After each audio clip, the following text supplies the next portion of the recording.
मित्रांनो, परीक्षागृहात पाऊल ठेवल्यापासून ते परीक्षागृहाच्या बाहेर पडेपर्यंत नेमकं कशा पद्धतीने आपल्याला राहायचं आहे हे अतिशय महत्त्वाच्या टिप्स अतिशय कमी वेळेमध्ये मी तुम्हाला देणार आहे. मित्रांनो, अर्धा तास आपल्याला पदार्पण करायचं आहे. त्यानंतर गेल्यानंतर डेस्कवर आपल्याला बसायचं, आपल्या नंबरवरच आपण बसलोत का याची खात्री करायची आहे. त्यानंतर आजूबाजूला काही चिठ्ठ्या चपाट्या पडलेल्या आहेत का याचं आपल्याला पाहणी करायची आहे. त्यानंतर बऱ्याच वेळा आपण पाठांतरासाठी आपल्या खिशामध्ये पण काहीतरी ठेवलेलं असतं, ते नाही ना याची खात्री करा.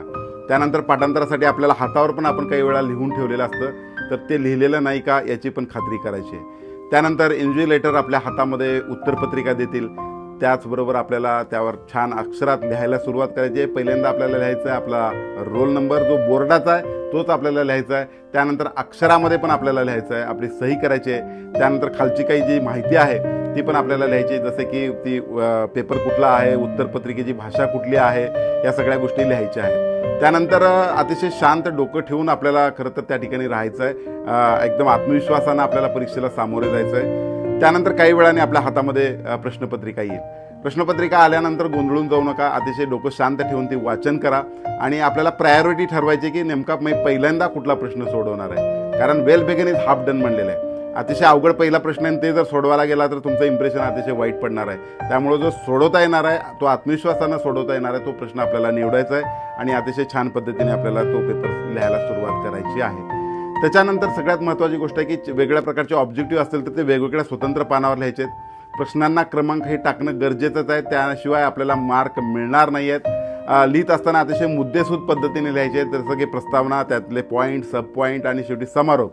या पद्धतीने जर लिहिलं तर एक चांगल्या प्रकारचं एक इम्प्रेशन तुमचं त्या ठिकाणी पडू शकतं. अर्थात मार्जिनला चिटकून लिहायचं आहे, उजवीकडं शेवटपर्यंत लिहायचं आहे. परीक्षेत छान पद्धतीने पाडायचे आहेत आणि हे सगळं करत असताना बऱ्याच वेळा ब्लँक होण्याची शक्यता नाकारता येत नाही किंवा घाम फुटण्याची शक्यता नाकारता येत नाही. त्यावेळेस घाबरू नका, एक दीर्घ श्वास घ्या, एक 2-3 वेळा. ऑटोमॅटिक तुमचं जे काही ब्रेन आहे ते अतिशय कामाला लागेल आणि वर्तमानात तुम्ही राहाल आणि अतिशय आत्मविश्वासानं तुम्ही पेपर सोडवणार आहात.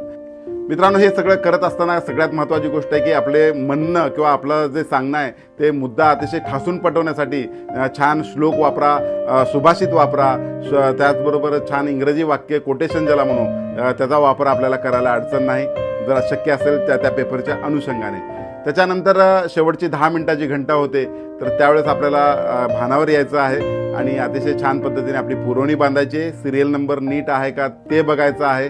त्याच्यानंतर आपल्याला छान आपल्या प्रकारचे मुद्दे जे आहेत ते अधोरेखित करायचे आहेत. म्हणजे उत्तर संपल्यानंतर पुन्हा आपल्याला एक छान रेष मारायची, ज्या माध्यमातून वेगळा तो प्रश्न आहे असं आपल्याला लक्षात येईल आणि आपलं त्याचं चांगलं मूल्यांकन होईल.